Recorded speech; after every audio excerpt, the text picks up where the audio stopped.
Bəzən insanların bir həyəcanlı anları olur, çətin vəziyyətə düşürlər. Yəni, insan verdiyi vədin fərqinə vara bilmir ki, nə böyük bir vəd verir.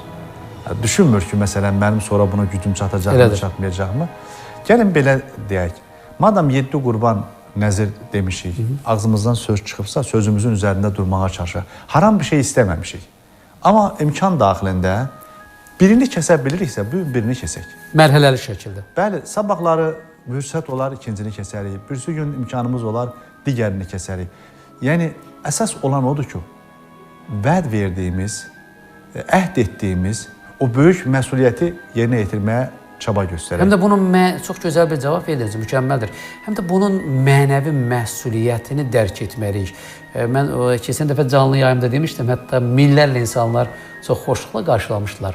Elə mövzumuz ona uyğundur. Bir nəfər səsli mesaj göndərmişdi. Deyir ki, mənim övladım universitetə qəbul olması üçün 50 qoyun nəzir demişdim.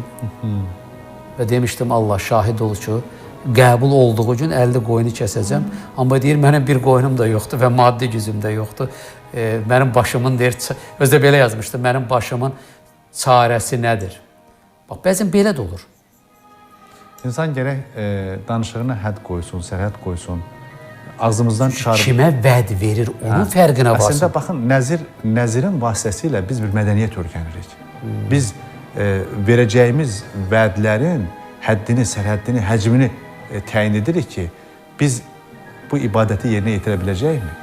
Yəni, insan gərək o sözləri ağzından çıxarsın ki... Bunun da bir ədəbi var, hə? Bəli, mütləq ədəbi var. O sözləri ağzımızdan çıxmalıdır ki, biz onu yerinə yetirək. Məsələn, insan ola bilsin ki, nəzir anında haram bir işi dilə getirsin. Gəlin, məsələn, biz nəziri belə deyək. Deyək ki, mən də Allahım nəzir edirəm ki, bundan sonra məsələn, yalan danışmayacağım. Bunun nəzirini deyək. Allahım o vədi versin. Bəli, bu vədi versin ki, Allahım, mən söz verirəm, mən nəzir edirəm ki... Qul haqqına girməyəcəm. Qul haqqına girməyəcəm. Mənim süfrəmə haram loğma gəlməyəcək. Niyə ona cəsarət etmir çoxluq? Yəni, baxın, əslində biz bu mövzuları işləməliyik. Nəzir dediyimiz zaman biz nəyin üzərində daha çox dayanırıq?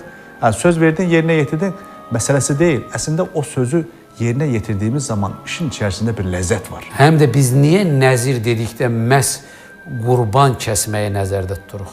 Daha çox yayğın olanı, yəni intişar olunan... Paylamaq mı? Hə, bu olduğu üçün. İşin içərisində oruç var. Pəki öz xilasımız üçün əvvəl nəzir edək. Allahım, mən qonşuları bilmir, qohumları bilmir, yaxınları bilmir. Mənim gizlində işlətdiyim çoxlu sayda günahlar var. Qəzəbinə səbəb ola biləcək hal və hərəkətlərin sahibinə çevrilmişəm. Səndən gizlin deyil, indi yalvarışlarımla, ilahi təslimiyyətimlə, tövbələrimlə qapına gəldim. Sən də məni bağışlamasan, məni kim bağışlayar? Bir daha söz verirəm, nəzir edirəm, ya Rəbbim, mən bunları etməyəcəm. Mən axirətə iman gətirdim, məni əfv et, ey yaradanım deyək. Siz dediklərinizdən yola çıxaraq mən bunları söylədim. Çox gözəl yerə gəldiniz. Çoxlu səsli mesajlar var, birini dərhal qəbul edək. Çünki oradan israr edirlər, niyə səsli mesajları. Amma gərək ki, dönməyəcək, aman gəl. Gözəl getmişdiniz. Olur, bəzən ruhumuzdan süzülüb gəlir. Və siz də, sizin kimi sevdiyim qonaqlarım olanda da, onsuz da inanmışlığına gələnlər sevdiklərimdir. Bir kəs ki, dini və milli kimliyin vəhdətini, mənəviyyatına hopdura bilibsə, bu vətənin, bu dövlətin milli mənafeyin yanındadırsa, o mənim baş tacımdır.